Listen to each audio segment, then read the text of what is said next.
Good morning students. आज के इस वीडियो में हम पढ़ेंगे preparation of haloalkanes and haloarenes. Haloalkanes और हेलो एरिन्स को प्रिपेयर करने के लिए हम अल्कोहल से इनको प्रिपेयर कर सकते हैं या एल्केन से इनको प्रिपेयर किया जा सकता है। इवन एमीन्स जो होती है एमाइंस, उनसे भी हम प्रिपेयर कर सकते हैं। तो सबसे पहले हम पढ़ते हैं preparation of haloalkane from alcohol. Alcohol से प्रिपेयर करने के लिए सबसे पहले बात करेंगे हम व्हेन अल्काइल अल्कोहल, कोई भी अल्कोहल है तो इस अल्कोहल को HCl से रिएक्ट कराते हैं in the presence of ZnCl2 equal to RCl plus H2O, where R equal to alkyl group, R equal to alkyl group होता है। और अल्काइल के एग्जांपल्स है, फॉर एग्जांपल CH3, C2H5, ऐसे कुछ भी हो सकता है। CH3 भी हो सकता है, C2H5 भी हो सकता है, C3H7 यानी कि प्रोपाइल भी हो सकता है।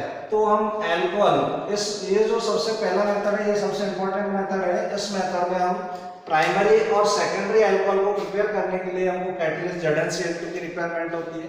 लेकिन in case tertiary alcohol prepare करना है तो हमको ZnCl2 की रिक्वायरमेंट नहीं है। सिंपली अल्कोहल को HCl के साथ शेक करते हैं। टर्सरी अल्कोहल लिया, उसमें HCl मिक्स करेंगे तो इजीली अल्काइल हैलाइड्स फॉर्म हो जाएंगे। आगे चल के हम इसको केमिकल प्रॉपर्टीज में पढ़ेंगे, क्योंकि HCl प्लस ZnCl2 को बोला जाता है ल्यूकास रिएजेंट, जो प्राइमरी, सेकेंडरी और टर्सरी अल्कोहल्स को डिस्टिंग्विश करने के लिए यूज होता है। जब हम अल्कोहल का चैप्टर पढ़ेंगे तो हम पढ़ेंगे कि ल्यूकास रिएजेंट क्या है। Mixture of the ZnCl2 and HCl दोनों का जो सॉल्यूशन होता है वो ल्यूकास रिएजेंट होता है। It is used for the separation of primary, secondary और टर्सरी अल्कोहल। लेकिन यहाँ हम अल्काइल हैलाइड्स की यानी कि हेलो एल्केन्स की प्रिपरेशंस की बात कर रहे हैं, तो इसमें हमको ये ध्यान रखना है कि प्राइमरी और सेकेंडरी यदि हमको अल्कोहल है तो किसकी रिक्वायरमेंट होगी, कैटलिस्ट की। यदि टर्सरी अल्कोहल है तो सिंपली HCl से ही काम चल जाएगा, ZnCl2 की रिक्वायरमेंट नहीं होगी। यदि हम बात करते हैं अल्काइल ब्रोमाइड प्रिपेयर करना है तो ROH plus NaBr plus H2SO4, इससे भी हम प्रिपेयर कर सकते हैं। ROH plus NaBr plus H2SO4 is equal to RBr NaHSO4 plus H2O। यहाँ से भी हम इसको प्रिपेयर कर सकते हैं। यदि हम फास्फोरस ट्राइक्लोराइड या फास्फोरस पेंटाक्लोराइड, इन दोनों मेथड से भी प्रिपेयर कर सकते हैं। अल्कोहल्स को हम यदि PCl3 से रिएक्ट कराएंगे तो alkyl halide plus H3PO3 form होगा। इन केस यदि यही रिएक्शन हम किससे करवा देते हैं, PCl5 फास्फोरस पेंटाक्लोराइड, जब ये रिएक्शन फास्फोरस पेंटाक्लोराइड से होगी तो क्या फॉर्म होगा, alkyl chloride plus POCl3 plus HCl। तो ये रिएक्शंस हमको ध्यान रखनी है।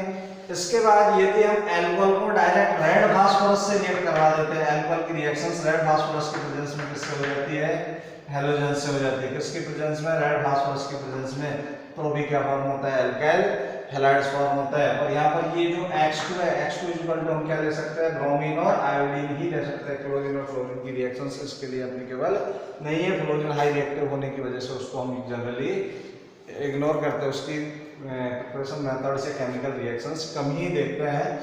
यदि हम थायरोन क्लोराइड की भी यदि रिएक्शन अल्कोहल से करा देते हैं SOCl2 की, तो क्या फॉर्म होगा, alkyl halide RCl plus SO2 plus HCl। तो ये तो इनके प्रिपरेशंस मेथड हुए फ्रॉम अल्कोहल्स। अब देखो डायरेक्ट सीधा ऐसा कोई क्वेश्चंस नहीं आता है एग्जाम में कि right the any one preparation method of halo alkane, ऐसा कोई क्वेश्चन नहीं आता है। क्वेश्चन उल्टा घुमा के पूछते हैं हाउ विल यू कन्वर्ट, आपको कोई कंपाउंड दे रखा है और उसको कन्वर्ट कराएंगे तो वहाँ इन स्टेप्स की हमको रिक्वायरमेंट हो सकती है। मान के चलो हमारे पास कंडीशंस दे देते हो कि एल्केन अल्कोहल दिया हुआ है, एल्कीन में जाना है तो कैसे जाएंगे, डायरेक्ट डिहाइड्रेशन करवाना है या पहले अल्काइल हैलाइड में जाना है फिर डिहाइड्रोहैलोजिनेशन करना है, ऐसे कन्वर्जन्स में यूज होते हैं। अब देखिए आप यहाँ जो हम देख रहे हैं तो यहाँ तो क्या देख रहे हैं, हेलो एल्केन्स की प्रिपरेशंस की बात कर रहे हैं हम। लेकिन यही चीज यदि हम देखेंगे जब अल्कोहल का चैप्टर आएगा तो ये अल्कोहल्स की केमिकल प्रॉपर्टीज हो जाएगी, ये वापस यूज होगी। ध्यान रखना है इन चीजों को हमको, इसलिए सारे चैप्टर अच्छे से लर्न करना है। ऐसा नहीं है सारे चैप्टर एक दूसरे से लिंक रहते हैं ऑर्गेनिक केमिस्ट्री में। यहाँ हम अल्कोहल्स की ये क्या पढ़ रहे हैं, यहाँ पर हम पढ़ रहे हैं हेलो एल्केन्स की प्रिपरेशन मेथड्स, और वही अल्कोहल्स में जब पहुंचेंगे तो हम इस टॉपिक को किस नाम से पढ़ेंगे, केमिकल प्रॉपर्टीज ऑफ अल्कोहल, क्योंकि ये सारी की सारी किसकी प्रॉपर्टीज है, अल्कोहल्स की केमिकल प्रॉपर्टीज है। और दूसरी इंपॉर्टेंट चीज ये है कि इस मेथड को हम हेलो एलिमेंट्स के लिए यूज नहीं कर सकते हैं, क्यों नहीं कर सकते? क्योंकि देखो हेलोएरिन्स जो हम अल्कोहल से प्रिपेयर करेंगे तो ये अल्कोहल होता है। आपने 11th क्लास में पढ़ा होगा कि ये जो लॉन पेयर है वो रेजोनेंस में पार्टिसिपेट करता है, और जब ये पार्टिसिपेट करता है तो पार्टिसिपेट करने की वजह से ये स्ट्रक्चर्स आती है, यानी कि अल्कोहल का जो ये बॉन्ड है इसका लॉन पेयर डोनेट करने की वजह से यहाँ पर चार्ज प्लस आ जाता है, और यहाँ डबल बॉन्ड और ये बॉन्ड इधर शिफ्ट हो जाता है, यहाँ पर चार्ज नेगेटिव। तो हम क्या देख रहे हैं कि इसमें OH का जो बॉन्ड है यहाँ पर तो कोई रेजोनेंस की वजह से डबल बॉन्ड नहीं आता है, लेकिन हेलोएरिन्स में, क्योंकि हेलोएरिन्स किससे फॉर्म होगी? हेलो जो एराइल अल्कोहल से फॉर्म होगी। एराइल अल्कोहल में आप यहाँ देखिए कि जो बेंजीन और ऑक्सीजन के बीच में क्या आ जाता है? पार्शियली डबल बॉन्ड कैरेक्टर्स आ जाते हैं। तो इस डबल बॉन्ड कैरेक्टर्स की वजह से हेलोएरिन्स को हम इन मेथड से फॉर्म नहीं कर सकते, उनके लिए दूसरे मेथड से यूज करेंगे। तो एक तो ये चीज क्लियर हो गई कि एल्काइल हैलाइड्स या जो हेलो एल्केन्स है उनको हम अल्कोहल से प्रिपेयर कर सकते हैं। दूसरा मेथड है इसका preparation of haloalkane from alkenes, या उस मेथड का नाम, उसका नाम है फ्रॉम द हाइड्रोकार्बन्स। हाइड्रोकार्बन्स में हम पढ़ेंगे from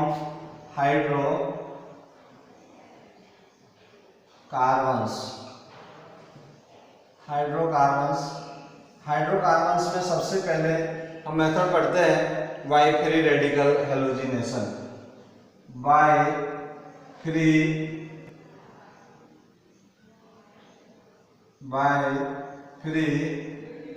radical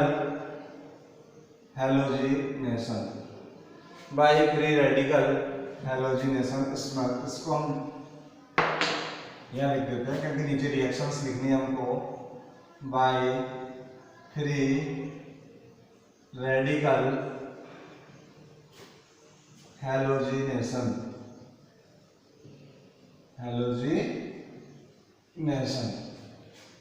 by free radical halogenation, ये मेथड्स हो गया, इससे हम प्रिपेयर करेंगे। इसकी रिएक्शन देखिए आप।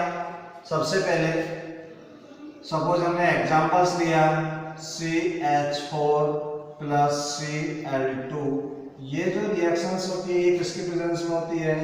सनलाइट। ये जो रिएक्शंस होता है हैलोजिनेशन ये किसकी प्रेजेंस में होता है? सनलाइट की प्रेजेंस में होता है, जिसको हम H से भी लिख देते हैं। इसमें जो रिएक्शंस होगी तो कंपाउंड्स फॉर्म होगा CH3Cl प्लस HCl। इस टाइप का प्रोडक्ट्स फॉर्म होगा। अब इसकी ये जो रिएक्शन मैकेनिज्म का नाम है बाय फ्री रेडिकल हैलोजिनेशन। ये जो रिएक्शंस होती है ये फ्री रेडिकल मैकेनिज्म्स होती है। इसकी मैकेनिज्म हमने 11th क्लास में पढ़ी है, एक बार मैं बता रहा हूँ आपको इसकी mechanism of the halogenation. Free radical की जो बाय फ्री रेडिकल हैलोजिनेशन है इसकी जो मैकेनिज्म का आप सबसे पहला स्टेप देखिए। फर्स्ट स्टेप की जब हम बात करेंगे तो फर्स्ट स्टेप के अंदर देखिए क्या होता है? Chain initiation step. पहला स्टेप होता है इसका चेन इनिशिएशन स्टेप के अंदर जो क्लोरीन मॉलिक्यूल्स है ये सनलाइट की प्रेजेंस में, किसकी प्रेजेंस में? सनलाइट की प्रेजेंस में रिएक्ट होता है किसमें? Free radicals. जो क्लोराइड है उसमें होमोलाइटिक क्लीवेज होता है क्लोरीन के अंदर। इसको हम इस तरीके से भी लिख सकते हैं Cl और Cl। इसमें इस टाइप का होमोलाइटिक क्लीवेज होता है किसकी प्रेजेंस में? सनलाइट की प्रेजेंस में। जब होमोलाइटिक क्लीवेज होता है तो इसमें क्या फॉर्म होता है? Free radicals. ये जो फ्री रेडिकल्स फॉर्म होते हैं, सेकंड स्टेप जिसको हम बोलते हैं चेन प्रोपेगेशन स्टेप। दूसरा स्टेप कौन सा है? Chain propagation step. Chain propagation step के अंदर चेन आगे बढ़ती है। देखो चेन इनिशिएशन, रिएक्शन को जो स्टार्ट करता है उसका नाम क्या दिया गया? Chain initiation. प्रोपेगेशन जो रिएक्शन को आगे बढ़ाता है। चेन प्रोपेगेशन स्टेप में जो CH4 है, CH4 से किसकी रिएक्शंस होती है? Cl3 रेडिकल्स की रिएक्शंस होती है। और Cl3 रेडिकल्स क्या फॉर्म करता है? CH3 free radical plus HCl form करता है, प्लस HCl फॉर्म होता है। जो CH3 फ्री रेडिकल्स है ये CH3 फ्री रेडिकल किससे रिएक्ट करता है, Cl2 से रिएक्ट करता है और कंपाउंड फॉर्म होता है CH3Cl plus Cl free radical. ये जो Cl फ्री रेडिकल है ये वापस CH4 से रिएक्ट करता है, CH3 फ्री रेडिकल और फॉर्म होता है, CH3 फ्री रेडिकल वापस Cl2 से रिएक्ट करता है और CH3Cl फॉर्म। जब तक क्लोरीन गैस या Cl2 मॉलिक्यूल्स और CH4 गैस अवेलेबल रहेगी, रिएक्शन आगे बढ़ती रहेगी और CH3Cl का फॉर्मेशन होता रहेगा। लेकिन जब तक चलता रहेगा जब तक कि हमारे पास रिएक्टेंट्स अवेलेबल है। धीरे धीरे क्या होंगे कि CH4 और Cl2 मॉलिक्यूल्स दोनों के दोनों रिएक्शंस में कंज्यूम होंगे। तो third step chain termination steps की बात आती है। कोई भी केमिकल रिएक्शंस होती है उसके तीन मेन स्टेप होते हैं, chain initiation step, chain propagation step और चेन टर्मिनेशन स्टेप। एक रिएक्शन को स्टार्ट करता है, दूसरा प्रोपेगेट मींस आगे बढ़ाता है और थर्ड स्टेप है चेन टर्मिनेशन स्टेप। तो थर्ड स्टेप हो गया आपके chain termination step. Chain termination step के अंदर जितने भी फ्री रेडिकल्स बच जाते हैं, अब फ्री रेडिकल्स में क्या क्या पॉसिबिलिटीज हो सकती है आप देखिए। सपोज Cl और Cl फ्री रेडिकल Cl और CH3 फ्री रेडिकल्स बच गए तो दोनों मिलके क्या फॉर्म कर लेंगे, CH3Cl। सपोज यदि क्लोरीन फ्री रेडिकल्स बच जाते हैं तो क्या फॉर्म हो जाएगा, Cl2। और इवन यदि स्मॉल अमाउंट में CH3 और CH3 फ्री रेडिकल्स भी बच जाते हैं तो इथेन फॉर्म होने की भी पॉसिबिलिटी बनती है, लेकिन बहुत कम अमाउंट में फॉर्म होने लगता है। तो ये है बाई फ्री रेडिकल हैलोजिनेशन, यानी कि किसी भी हाइड्रोकार्बन से जब हमको हेलो एल्केन्स प्रिपेयर करनी है तो ये किससे फॉर्म होती है, बाई फ्री रेडिकल हैलोजिनेशन। जो इसकी मैकेनिज्म का नाम है 11th में हमने डिटेल में पढ़ा था, यहाँ भी हमको ध्यान रखना है। इसके 3 स्टेप्स होते हैं। First step chain initiation step, जिसमें रिएक्शंस को इनिशिएट किया जाता है, फ्री रेडिकल्स का फॉर्मेशन होता है। सेकंड है चेन प्रोपेगेशन स्टेप, जिसके अंदर रिएक्शन आगे प्रोसीड होती है। आपके मीथेन क्लोराइड फ्री रेडिकल से रिएक्ट करके CH3Cl free radical plus HCl form होता है। यहाँ गलती होने के मैक्सिमम चांस है, हम क्या करते हैं जल्दबाजी में यही CH3Cl फॉर्म कर देते हैं और प्लस H अलग कर देते हैं, तो रिएक्शन आगे प्रोपेगेट नहीं होती, आगे नहीं बढ़ती है। आप एक बार तो ये काम कर सकते हो कि CH3Cl बना दोगे प्लस H, लेकिन आगे रिएक्शन नहीं होगी। तो ये स्टेप सबसे इंपॉर्टेंट है, इसको ध्यान रखना है कि जब यहाँ से रिएक्शन आगे बढ़ती है तो पहले CH3 फ्री रेडिकल बनेगा, जो CH3 फ्री रेडिकल है वापस Cl2 से रिएक्ट करेगा और फिर जाके CH3Cl plus Cl free radical form होगा। इस तरह से चेन टर्मिनेशन स्टेप के अंदर जितने भी फ्री रेडिकल्स होते हैं सारे फ्री रेडिकल्स आपस में कंबाइंड होते हैं और उसके अकॉर्डिंग प्रोडक्ट का फॉर्मेशन करते हैं। अब हम पढ़ेंगे next electrophilic substitution reactions. Why the electrophilic substitution reactions. Electrophilic substitution reactions में हम ये हाइड्रोकार्बन्स का बाई फ्री रेडिकल में हैलोजिनेशन हो गया। दूसरा हम पढ़ेंगे इसी का इलेक्ट्रोफिलिक सब्स्टिट्यूशन रिएक्शंस। तो हाइड्रोकार्बन्स में दूसरा मेथड लिया हमने, दूसरा दिया बी जो मेथड है वो है by electrophilic substitution reactions. By electrophilic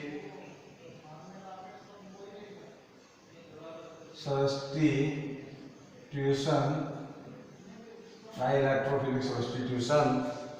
इसमें हम देखेंगे बाई इलेक्ट्रोफिलिक सब्स्टिट्यूशन रिएक्शंस में हमने एक एग्जांपल से लिया। Suppose by electrophilic substitution reactions में हमने क्या ले लिया, टोल्यून ले लिया। क्या ले लिया, टोल्यून या मिथाइल बेंजीन हम इसको बोल सकते हैं। इसको हम क्या बोल सकते हैं, मिथाइल बेंजीन। जो मिथाइल बेंजीन है, मिथाइल बेंजीन की हम रिएक्शंस करवाते हैं। मिथाइल बेंजीन की रिएक्शंस हम किससे करा देते हैं, H2। H2 मीन्स जो भी कोई भी हैलोजन हो सकता है H2। और ये रिएक्शंस जो होगी वो किस में होगी, डार्क में। ये रिएक्शंस किस में होगी, डार्क में होगी, क्योंकि यदि ये रिएक्शन हम लाइट में कराएंगे तो क्या होगा, साइड चेन हैलोजिनेशन हो जाएगा। इसलिए रिएक्शंस किस में करानी पड़ती है, डार्क में कराएंगे। डार्क में कराएंगे तो 2 टाइप के प्रोडक्ट फॉर्म होने की पॉसिबिलिटी है आयरन कैटलिस्ट की प्रेजेंस में। एक ऑर्थो प्रोडक्ट फॉर्म होता है और एक पैरा प्रोडक्ट फॉर्म होता है। ये CH3 एक जो कंपाउंड फॉर्म होता है वो H यहाँ अटैच हो सकता है और दूसरा